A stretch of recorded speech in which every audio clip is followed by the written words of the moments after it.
નમસ્કાર વિદ્યાર્થી મિત્રો, લાસ્ટ લેક્ચરમાં આપણે પૂરક ગણ માટેનો ક્વેશ્ચન નંબર 3 ને કમ્પ્લીટ કર્યો. તો હવે સ્વાધ્યાય 1.5 કે જેની અંદર આપણે વેન આકૃતિની ચર્ચા કરવાની છે. ખૂબ જ આઈએમપી ટોપિક કહી શકાય, ઇમ્પોર્ટન્ટ ટોપિક કહી શકાય. અમુક ગણ માટેના જેડબલઈના ક્વેશ્ચન ઘણા બધા એવા છે કે જે આપણને વેન આકૃતિથી સોલ્વ કરીએ તો ઘણા બધા સરળ પડે. તો એટલા માટે આ વેન આકૃતિ ટોપિક ખૂબ જ અગત્યનો છે અને સરળ પણ છે. જોઈએ વેન આકૃતિ કઈ રીતે બનાવવાની, એના માટેના શું નિયમ છે, એનું થિયરી સાથે કઈ રીતે કનેક્શન આપણે કરશું એ ખાસ સમજવાનું છે. તો જોઈએ ક્વેશ્ચન નંબર 5 કે વેન આકૃતિ દોરો. આપણી પાસે 4 ક્વેશ્ચન છે ટોટલ. આ 4 ક્વેશ્ચન માટે વેન આકૃતિ આપણે ડ્રો કરવાની છે. પહેલા ક્વેશ્ચનને જોઈએ. એવું કીધું છે કે a યોગ b નો ડેશ એટલે કે a યોગ b નો પૂરક ગણ ને આપણે વેન આકૃતિ ડ્રો કરવી છે. તો હું એક કામ કરું,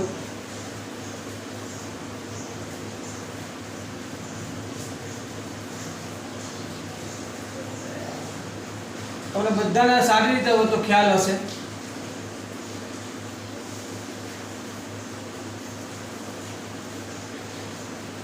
કે સાર્વત્રિક ગણને આપણે આ રીતે u દ્વારા અહીંયા દર્શાવતા હોઈએ. મતલબ કે આ બોક્સની અંદર જે કંઈ પણ છે આ આખા બોક્સને સમાવી લેતો ગણ એને આપણે સાર્વત્રિક ગણ કહીએ છીએ. મતલબ કે આખું બોક્સ જે છે એક સાર્વત્રિક ગણ તરીકે કામ કરે છે.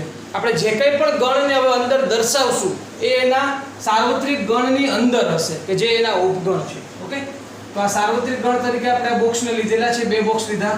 2 બોક્સ આમાં એક જ બોક્સમાં દર્શાવવાની છે વેન આકૃતિ. પણ હું તમને એક પેટર્ન સમજાવું છું. આપણે a યોગ b નો પૂરક ગણ દર્શાવીએ ને એની પહેલા એક કામ કરીએ. હું અહીંયા a યોગ b ની વેન આકૃતિ ડ્રો કરું છું. ડ્રો કરું છું a યોગ b ની, અને અહીંયા આપણે a યોગ b ના ડેશ ની વેન આકૃતિ ડ્રો કરશું. એટલે ખ્યાલ આવે કે a યોગ b ની વેન આકૃતિ અને a યોગ b ના ડેશ ની વેન આકૃતિ શું છે.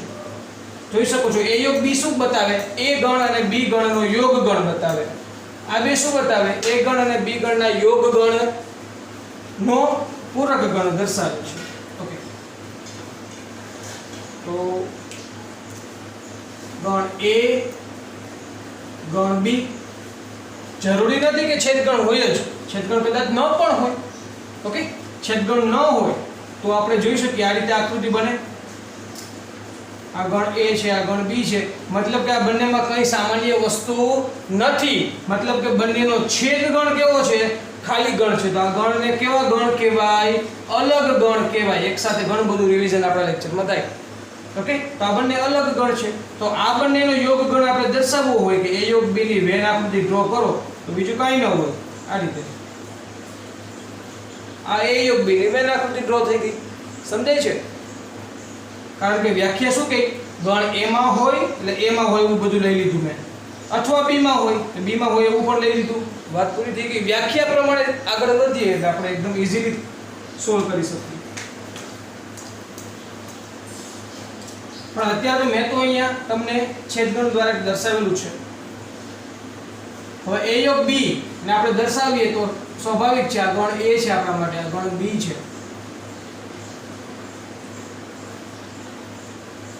તો આ જે આકૃતિ થઈ એ a યોગ b ની થઈ. હવે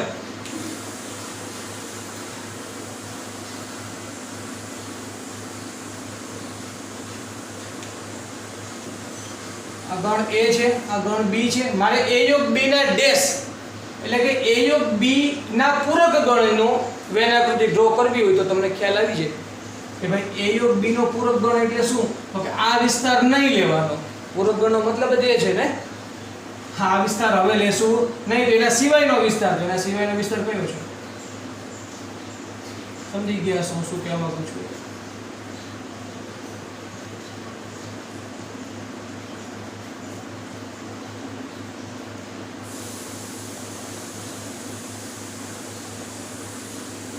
તો આ જે વિસ્તાર છે એ આપણા માટે a યોગ b નો ડેશ છે. ઓકે, એકદમ ઈઝી છે. તમે જો આના માટે એવું પણ બોલી શકો, ગણ a માં હોય અથવા ગણ b માં હોય એના સિવાયનો વિસ્તાર. a માં હોય અથવા b માં હોય એના સિવાયનો. તો એના સિવાયનો જો આટલો વિસ્તાર થશે. આના માટે શું બોલી શકાય? A માં હોય અથવા B માં હોય એવો વિસ્તાર જો આટલો વિસ્તાર થયો. ચલો સેકન્ડ ક્વેશ્ચન પર આવી જઈએ. તો મારે તમને દ મોર્ગનનો નિયમ મારે યાદ કરાવવો હોય તો હું એવું લખી શકું કે A યોગ B નો ડેશ બરાબર ઉપર નાગ દાદા બેઠા છે, પેલા ડંક કોને મારશે? A ને, એટલે A ડેશ થશે. આ યોગ ગણનું છેદ ગણ થઈ જાય.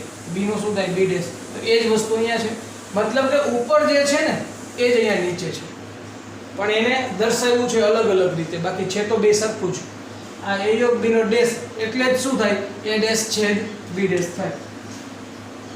ઓકે, તો ચલો એ જ આપણે અહીંયા કરવાનું છે ફરીથી.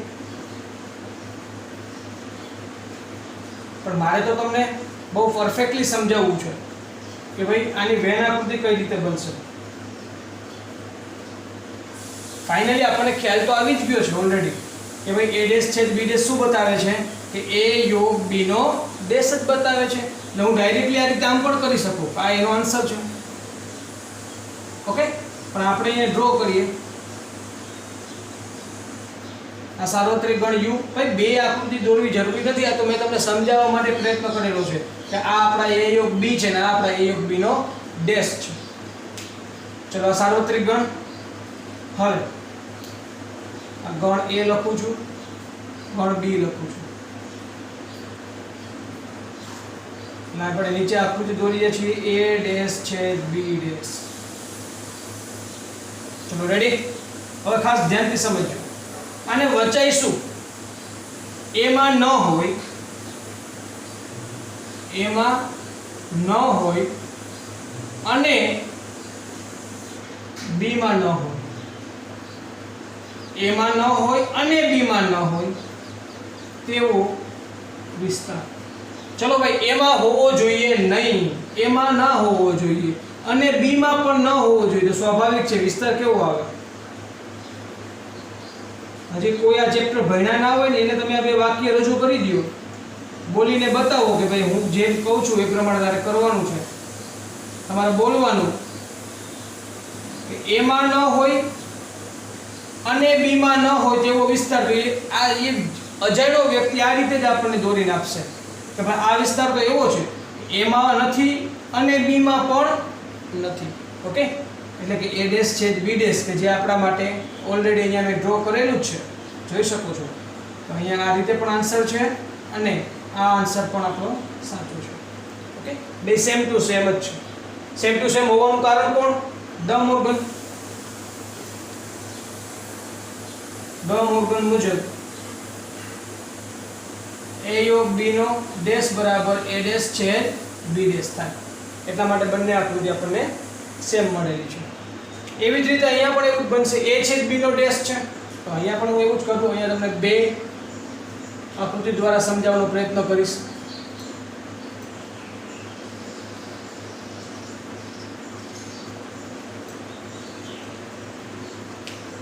આ સાર્વત્રિક ગણ દ્વારા દર્શાવી દઈએ બંનેને. અહીંયા પહેલા હું દર્શાવીશ A છેદ B, પછી હું દર્શાવીશ A છેદ B નો પૂરક ગણ. આ ગણ A છે, આ ગણ B છે, આ ગણ A છે અને આ ગણ B છે. આ ટોટલ વિસ્તાર જે આપણે દર્શાવ્યો ને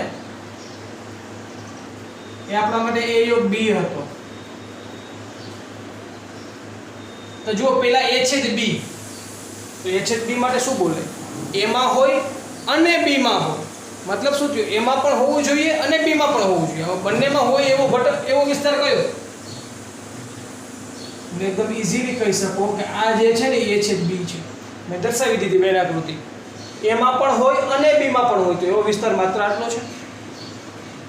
ઓકે, હવે A છેદ B નો ડેશ નો મતલબ શું થશે? તમે જ કહો. અહીંયા જે વિસ્તાર ડ્રો કરેલો છે એના સિવાયનો તમામ વિસ્તાર આવે.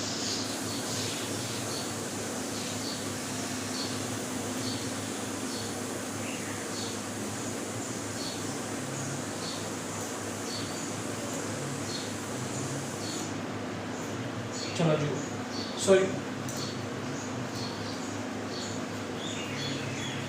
તમે જોઈ શકો છો આટલો વિસ્તાર જે છે એ અહીંયા બાકી રહી ગયો.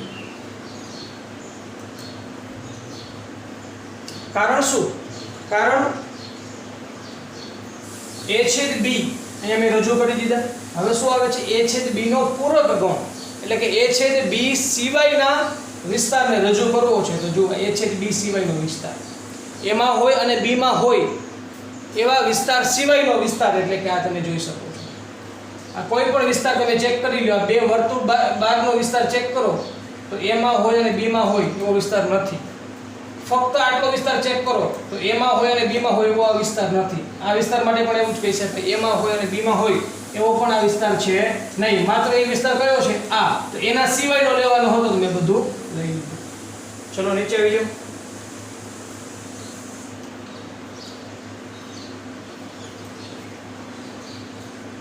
a ડેશ યોગ b ડેશ.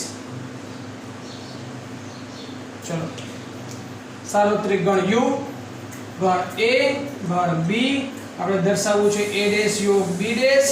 અહીંયા પણ હું એવું કહી શકું કે દ મોર્ગનના નિયમ મુજબ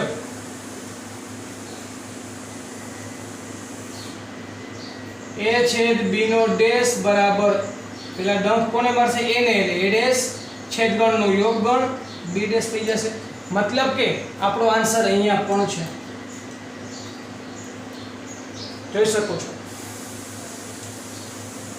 a ડેશ યોગ b ડેશ એ જ શું છે? a છેદ b નો ડેશ છે. ચલો રેડી.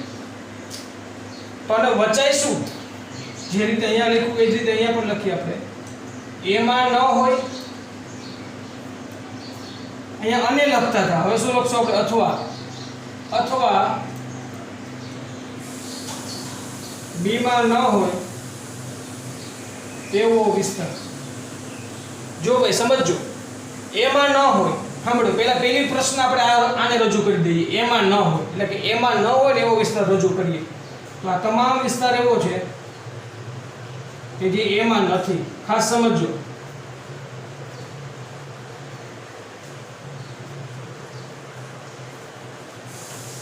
આ તમામ વિસ્તાર હું જે રજૂ કરું છું સર b માં, હા આપણે આ વિસ્તાર a માં તો નથી જ ને. તો અહીંયા તમે નોટિસ કરી શકો છો આટલો વિસ્તાર જે છે એ a માં નથી. રેડ પેન કરવાની હતી, યુઝ પર કઈ વાંધો નહીં. ચલો તો અહીંયા મેં જે ડ્રો દર્શાવ્યો છે વિસ્તાર, તમને આચ્છાદિત કરેલ વિસ્તાર કે જે a માં ન હોય એવો વિસ્તાર છે. જો આ વિસ્તાર પણ નથી લીધો કારણ કે આ જે છેદગણ દર્શાવે એ પાછો a માં હોય. ઓકે, તો a માં ન હોય એવો વિસ્તાર રજૂ કરી દીધો. હવે આવે છે અથવા. એટલે હજુ પણ તમારે દર્શાવવાની છૂટ છે, હજુ પણ તમારે દર્શાવવાનું છે. શું દર્શાવવાનું છે? b માં ન હોય, તમે b માં ન હોય એવો વિસ્તાર દર્શાવો. એટલે b જે ચક્કરનું દર્શાવે છે, b જે દ્વારા દર્શાવાતું વર્તુળ, એના સિવાયનો વિસ્તાર એટલે કે આ બધો આવે. એ તો મેં ઓલરેડી દર્શાવી દીધો છે કે જે b માં નથી. તો b ની અંદર આ વસ્તુ દર્શાવી ના શકે કારણ કે એ તો b માં છે. તો આ વસ્તુ b માં નથી, હવે દર્શાવી દો. b માં નથી વિસ્તાર દર્શાવી દીધો બધો. ચલો આ બધો b માં નથી એવો વિસ્તાર આપણે દર્શાવ્યો છે અત્યારે. ચલો રેડી, બસ પૂરું થઈ ગયું. જો આન્સર મળી ગયો મતલબ વધ્યું શું? ફક્ત આટલું જ. એટલે તો કહું છું તમને કે ભાઈ a ડેશ યોગ b ડેશ એ જ આપણા માટે શું છે? a છેદ b નો ડેશ છે. ચલો રેડી. તો એકદમ ઈઝીલી તમને ચારે ચાર વેન આકૃતિ મેં ડ્રો કરી. બહુ ડીપમાં સમજાવ્યું છે. દ મોર્ગનના નિયમનું પાછું કનેક્શન સમજાવ્યું છે, કઈ રીતે આવે છે, અને વ્યાખ્યા સાથેનું કઈ રીતે કનેક્શન છે, વ્યાખ્યા મુજબથી કઈ રીતે આગળ વધી શકો, એ બધું તમને ડીપમાં મેં સમજાવ્યું છે.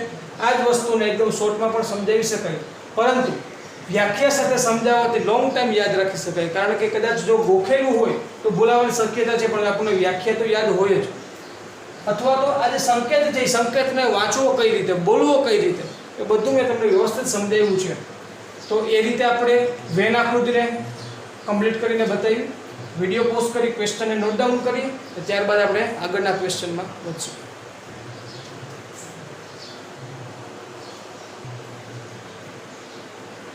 ચલો બાળકો, ત્યારબાદ ક્વેશ્ચન નંબર 6 ને જોઈએ. તો ક્વેશ્ચન 6 એવું કંઈક કહે છે કે સમતલના તમામ ત્રિકોણના ગણને u તરીકે લો. તો આપણું પહેલું કામ એવું હશે, સાર્વત્રિક ગણ u બરાબર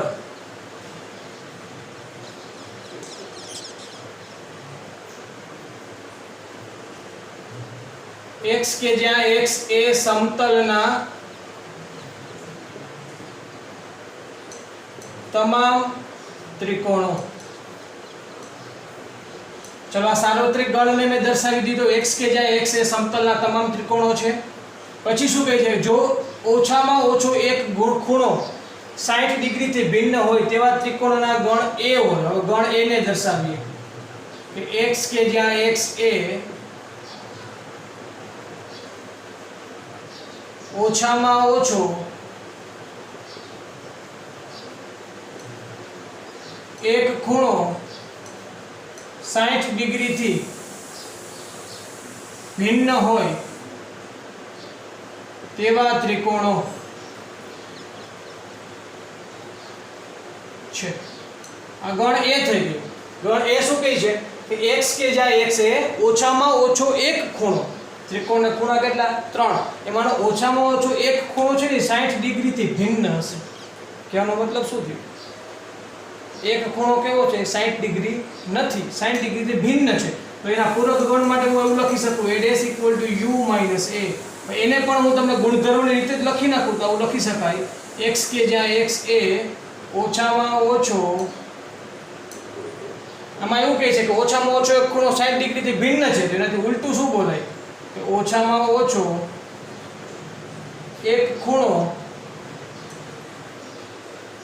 60 ડિગ્રી હોય, 60 ડિગ્રીથી ભિન્ન નહીં, પણ અહીંયા શું એનો પૂરક શું બની જાય?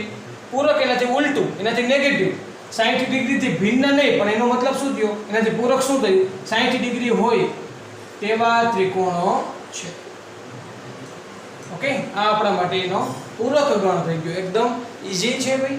આ બે વાક્ય ભાઈ તમને એમ થશે કે સર એટલો બધો આન્સર નહીં ભાઈ. આ બે વાક્યો જે છે એ તો આપણા ક્વેશ્ચનમાંથી મેં લખેલા છે. ફાઇનલી આન્સર તો શું છે આપણું? આ વસ્તુ છે કે પૂરક ગણ a' u - a કે જ્યાં x કે જ્યાં x એ ઓછામાં ઓછો એક ખૂણો 60 ડિગ્રીથી ભિન્ન, એવું આપણને ક્વેશ્ચનમાં કીધું અને એનો પૂરક ગણ માંગ્યો તો ભિન્ન શબ્દ કાઢી નાખવાનો. તો 60 ડિગ્રી હોય તેવા ત્રિકોણોનો ગણ, તેવા ત્રિકોણો છે કે જે આપણા માટે ગણ એનો પૂરક ગણ થશે. એકદમ ઈઝી. આગળ વધીએ. Question number 7. ક્વેશ્ચન નંબર 7 એવું કહે છે કે વિધાન સત્ય થાય તે રીતે ખાલી જગ્યા પૂરો. તમામ ખાલી જગ્યાઓ આપણે આ જ્યારે ટોપિક ભણ્યા ત્યારે એના ગુણધર્મ મેં તમને સમજાવ્યા. ઓકે, પૂરક ગણના ગુણધર્મ ટોપિક ભણાવ્યો તો એની અંદર તમામ ખાલી જગ્યાઓ આવી ગઈ છે. ફરીથી રિવિઝન કરીએ. શું કહે છે? a યોગ a ડેશ, ગણ a પણ લઈ લેવાનો અને ગણ a ડેશ પણ લઈ લેવાનો. બંનેને ભેગા કરી દો એટલે ટોટલ આપણને મળે શું? સાર્વત્રિક ગણ મળે. શું મળે ભાઈ? સાર્વત્રિક ગણ મળે. વેન આકૃતિ તો તમને સમજાવું, જો ખાસ ધ્યાનથી સમજજો. અહીંયા સાર્વત્રિક ગણ આખું બોક્સ શું દર્શાવે? સાર્વત્રિક ગણ u દર્શાવે.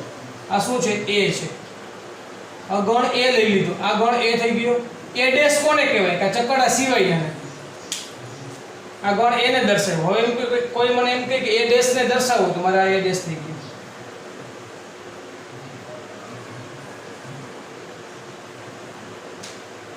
બંને વસ્તુ અલગ અલગ રીતે સમજો. સાર્વત્રિક ગણ u a છે.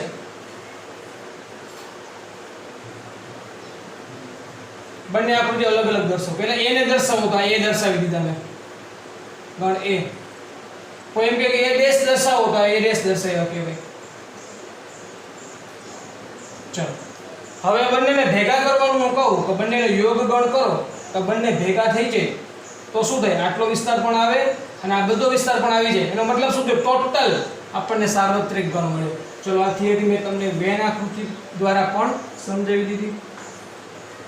સેકન્ડ ક્વેશ્ચન જુઓ. ખાસ મહત્વનો ટોપિક. ખાલી ગણનો પૂરક ગણ શું થાય? સાર્વત્રિક ગણ થાય. હવે સાર્વત્રિક ગણ અને ગણ a આ બંનેનો છેદ ગણ શું બને? એકદમ વિચારો. ભાઈ સાર્વત્રિક ગણ સૌનો દાદા છે. સૌથી મોટો ગણ સાર્વત્રિક ગણ. એની અંદર કોણ હોય? ગણ a હોય. એટલે લખી એવું શકાય કે હંમેશા ગણ a એ સાર્વત્રિક ગણનો શું છે? ઉપગણ છે. ગણ a સાર્વત્રિક ગણનો ઉપગણ છે. ભાઈ ગણ a છે ને સાર્વત્રિક ગણની અંદર આવેલો છે. સમજાય? આ રીતે હોય. આ સાર્વત્રિક ગણ u ને એની અંદર શું હોય? ગણ a. તો આ બે ગણનો કોમન શું? તો આટલો વિસ્તાર જે છે કેવો છે? કોમન છે. જે ગણ a માં પણ છે અને સાર્વત્રિક ગણમાં પણ છે. તો બંનેનો છેદ ગણ આપણને શું મળશે? ગણ a મળશે.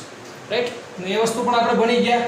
If set A is subset of universal set U, then A intersection U is equal to always be set A. Right ચલો આ મેં તમને વેન આકૃતિ દ્વારા પણ ફરીથી આ સેકન્ડ ક્વેશ્ચન ને સમજાવ્યું. આગળ વધીએ. A છે તે A ડેશ હમણાં આપણે જોયું A યોગ A ડેશ કરીએ તો સાર્વત્રિક ગણ મળે. પણ A અને A ડેશ બે વિપરીત છે, બંનેમાં અલગ અલગ છે, તો બંનેમાં કોઈ જ વસ્તુ કોમન ના હોય. આન્સર શું આવે? ખાલી ગણ. ત્યારબાદ જોઈએ એવું કઈ છે સાર્વત્રિક ગણનો પૂરક ગણ. ભાઈ સાર્વત્રિક ગણનો પૂરક ગણ છે ને ખાલી ગણ થાય. પહેલી વાત તો આ સાર્વત્રિક ગણમાં ન હોય એવું તો આવું તો કાંઈ ન હોય ને ખાલી ગણ કહેવાય. તો સાર્વત્રિક ગણનો પૂરક ગણ ખાલી ગણ, જેવી રીતે ખાલી ગણનો પૂરક ગણ સાર્વત્રિક ગણ, એવી રીતે સાર્વત્રિક ગણનો પૂરક ગણ ખાલી ગણ છેદ એ. હવે કોઈ પણ ગણનો ખાલી ગણ સાથે છેદ ગણ આવે એટલે જવાબ શું મળે? ખાલી ગણ જ મળશે. ઓકે, તો આ રીતે આપણી 4 ખાલી જગ્યાઓ મેં જે આઈએમપી હતી કમ્પ્લીટ કરી. તો વિદ્યાર્થી મિત્રો આ લેક્ચરને આપણે અહીંયા સુધી રાખીએ. નેક્સ્ટ લેક્ચરની અંદર આપણે આગળ વધશું. Thank you.